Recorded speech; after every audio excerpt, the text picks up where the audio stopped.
Halo, kembali lagi di channel Dola Felicia Pukiat. Hari ini aku akan bercerita kenapa ada orang yang kuat mules, kenapa ada orang yang belum kuat mules. Oleh sebab itu, saya akan berterima kasih banget kalau kamu membunyikan lonceng dan mensubscribe, sehingga setiap berita yang baru dari aku, kamu langsung bisa ngeliat. Terima kasih.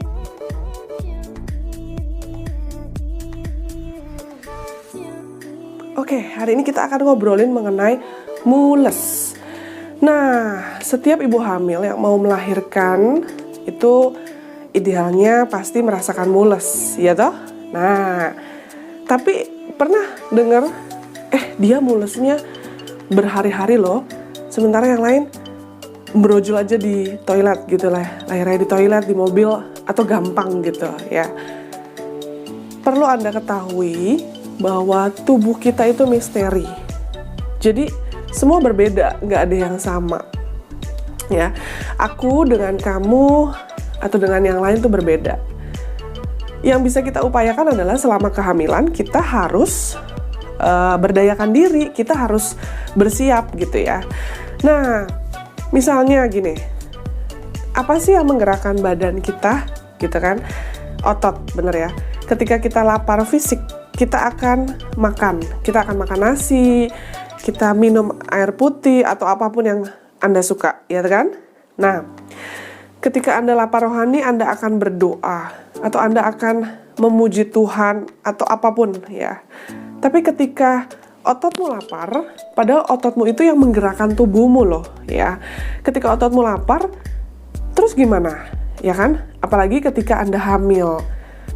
Sebelum hamil, Anda misalnya diet berlebihan gitu ya, untuk mencapai tubuh proporsional sesuai dengan pola pikirmu. Tentu saja itu mempengaruhi ketika Anda hamil. Kenapa? Karena selama Anda belum hamil, Anda mencoba untuk misalnya dietnya salah, ya, makannya salah, bahkan nggak makan, sehingga nyerang ke lambung, ya. Yang seharusnya tubuh Anda mendapat nutrisi, ini tidak mendapat nutrisi, gitu kan. Jadi usahakan berhenti, bebaskan dietnya, supaya nanti ketika Anda hamil, Anda terbebas dari itu semua. Kok bisa? Iya, aku sudah hamil 3 kali ya, dan selama 3 kali kehamilanku itu bisa disebut hamil kebo ya. Jadi aku terbebas dari yang namanya mual, muntah, dan lain sebagainya gitu ya. Bahkan anak ketigaku, Margaret, aku hampir sehari 2 kali sampai 3 kali yoga ya. Dan itu ternyata mempengaruhi aku, mempengaruhi tubuhku, dan mempengaruhi kehamilanku. Bahkan bonus banget, mempengaruhi postpartum aku, nifas aku. Ya, jadi aku cepet banget mobilenya, cepet banget aktivitasnya. Dan memang aku menyarankan ketika sudah lahiran tuh Anda tetap harus jaga diri, jaga postur, ya, harus hati-hati dalam bergerak. Tapi Anda juga harus tough, ya, tangguh. Anda harus belajar berjalan, kalau misalnya Anda sesar, belajar berdiri, mobilitasnya harus tinggi, supaya ototmu itu digerakkan lagi ya, diberi makan lagi. Nah, aku sudah mencoba banyak hal, mulai dari nge-gym, mulai dari senam hamil, berjalan itu sudah pasti gitu ya, kemudian berenang ya. Tapi ternyata setelah aku menjalani prenatal yoga, ditambah samadhi gitu ya, aku mengalami hal yang sangat nyaman gitu. Artinya ini intinya, bahwa ada banyak orang yang ngerasa kok dia mulesnya sebentar, kok aku lama gitu ya, atau fase latennya aku lama, berhari-hari bahkan berminggu-minggu. Jadi gitu ya, jadi kalau ototmu seimbang, kamu beri makan, ya enak. Jadi mulesnya itu enak. Kenapa? Karena tubuhmu seimbang. Mulai dari tubuh bagian atas, tubuh bagian bawah, depan, belakang, kanan, kiri seimbang. Jadi ketika mulesnya datang, itu enak gitu ya. Nah, kenapa mules? Bukan hanya mamanya, bukan hanya ibunya. Bayimu tuh sebenarnya juga mau lahir. Dia juga berjuang di dalam situ, di dalam perutmu, untuk lahir. Nah, tapi yang tahu kapan dia lahir itu hanya Tuhan dan bayimu, bukan saya. Misalnya saya mendampingi atau bukan dokter, bukan. Juga bukan Anda mamanya, yang tahu hanya bayimu dan Tuhan. Oleh sebab itu, selama kehamilan, aku bisa menyarankan dan semoga itu dilakukan, ya, yoga dan samadhi atau meditasi, ya.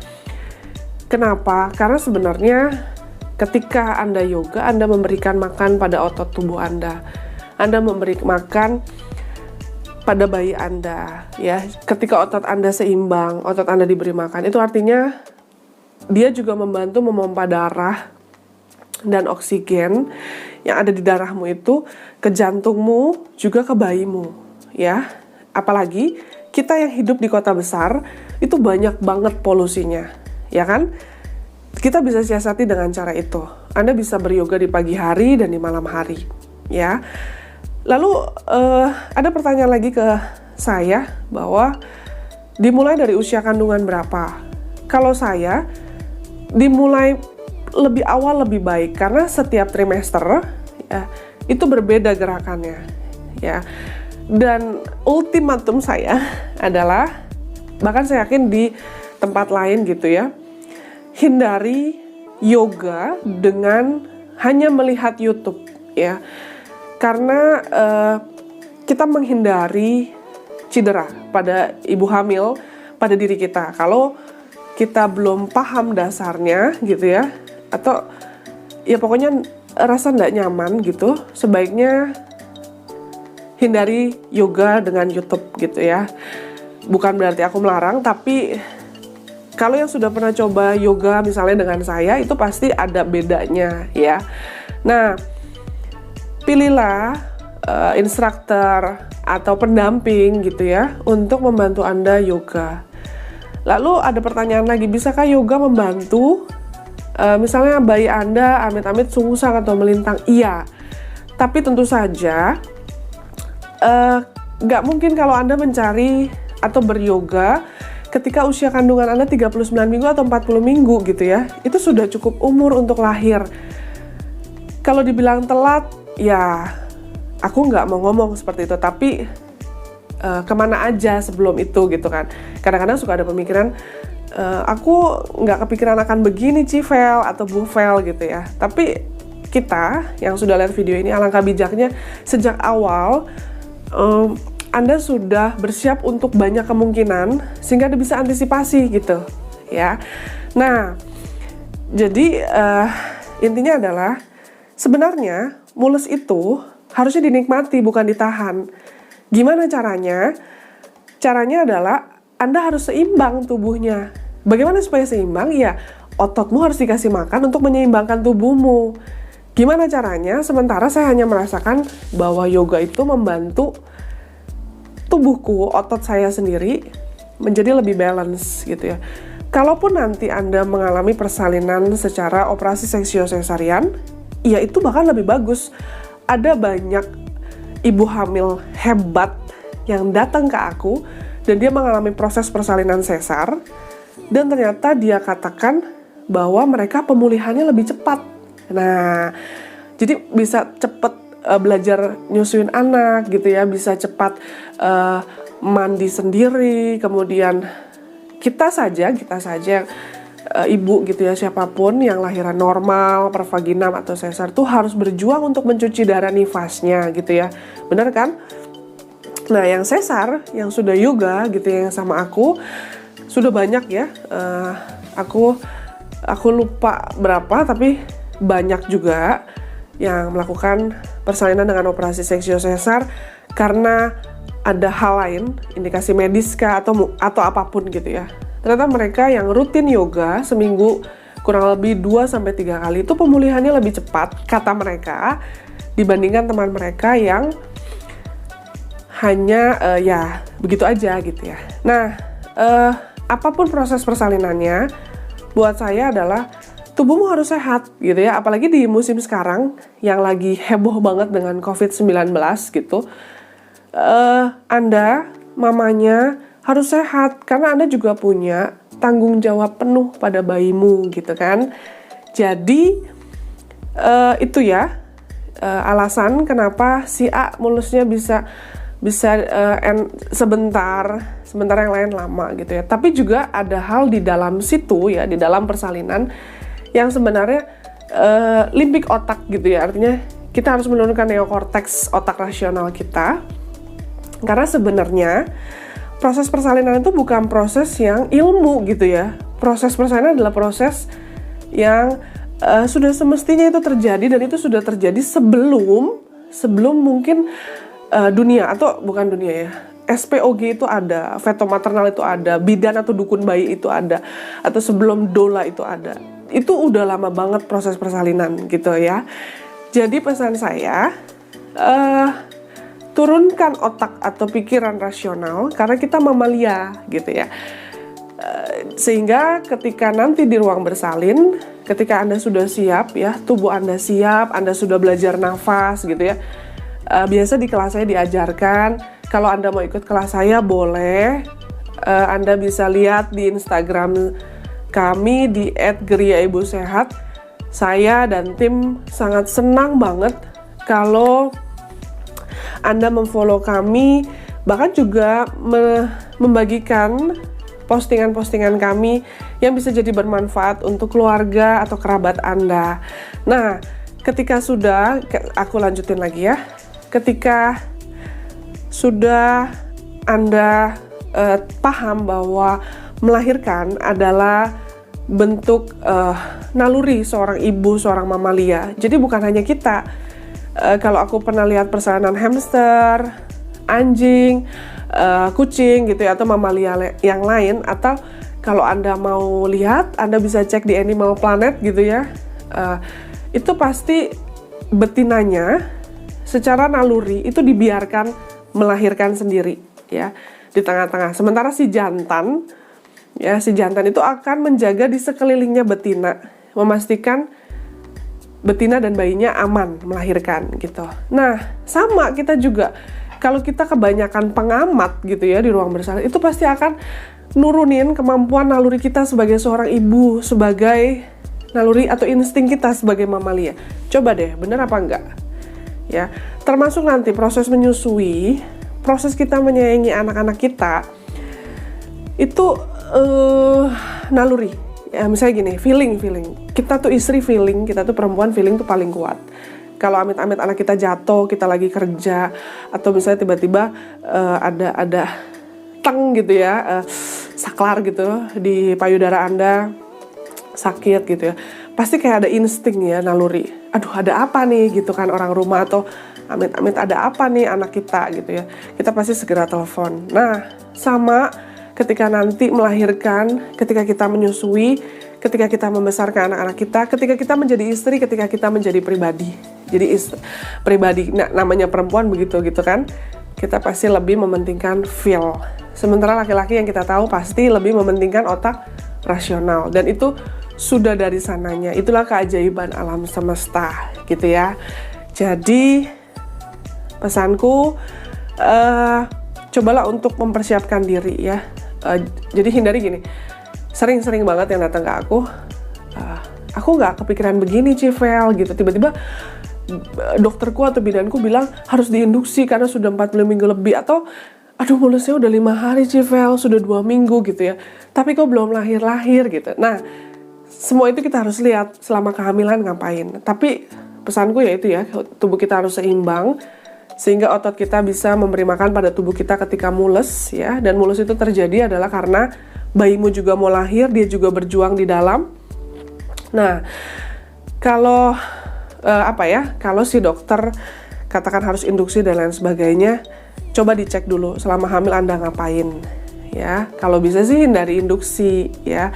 Tetap kembali lagi naluri kita sebagai seorang mama, sebagai seorang ibu ya. Nah, ibu-ibu hamil yang sedang menonton video saya, ya kita nggak pernah tahu apa yang terjadi besok, bahkan 1 detik kemudian ya. Tapi yang harus kita tahu adalah apa yang harus kita siapkan sekarang. Anda pasti punya cinta ya. Cinta itu yang memberikan nutrisi pada kehidupan rumah tangga Anda, kehamilan, dan bayi Anda juga setelah itu. Oleh sebab itu, karena pengalaman pribadi, karena mendampingi banyak ibu hebat, pesanku adalah Anda harus terus menjaga tutur kata gitu ya. Jadi ketika misalnya mulus itu datang, Anda harus menjaga omongan gitu ya. Hindari dengan omongan yang gini, aduh mati aku, aduh gak kuat, aduh sakit, dan lain sebagainya ya. Kita harus tangguh, kita harus tough ya, karena itulah menjadi seorang ibu adalah sebuah jalan pilihan yang berjuang, artinya tidak gampang gitu. Jadi apa yang Anda katakan ketika proses melahirkan itu ada, justru itu akan mengundang banyak hal yang tidak nyaman. Misalnya, ya ada satu video yang saya hanya bagikan di kelas persiapan persalinan gitu ya, saya nggak membagikan di publik. Jadi ketika lahir, kepalanya sudah ada di jalan lahir, tiba-tiba ibunya bilang gini, aduh mati aku gitu ya. Nah, semua orang pada syok ya, karena ibu ini bicaranya sembarangan. Nah, sekarang coba bayangkan, kepala itu stuck ya, jadi nggak mau keluar gitu ya. Seharusnya kan alangkah bijaknya sang ibu bisa mengatakan, Tuhan tolong aku, ampuni dosa-dosa aku gitu kan. Tapi justru sebaliknya, mati aku gitu. Nah, mari kita berpikir gini, kata mati, ada beberapa hal. Bisa mati beneran bayi itu ya, dan ya mati beneran, nyawanya diambil. Karena pada detik itu melahirkan pasti banyak malaikat ya kan. Atau ibunya yang mati gitu ya, meninggal. Atau rejeki ibu atau rejeki anaknya, bayinya itu mati. Ya, jadi mati bukan hanya sekedar kita tidak bernafas, tapi kita nggak tahu kalau misalnya ternyata yang kasih hidup Tuhan gitu ya, Gusti, marah dengan ungkapan itu. Karena dia udah dititipin nih anak ke sang ibu itu, tapi ngomongnya sembarangan. Ya, makanya tolong banget omongan dijaga ketika mau lahiran dan ketika belajar menyusui. Ya, termasuk saya juga harus belajar, setiap detik saya belajar. Oleh sebab itu saya bagikan ini ke Anda. Kita berjuang sama-sama ya ibu, kita berjuang sama-sama ya mama, demi generasimu, bahkan demi dunia, demi kehidupan yang lebih baik di masa yang akan datang. Jadikan generasi Anda, ayo aku ajak, mari menjadi generasi yang unggul. Gitu ya. Terima kasih sudah menonton video saya.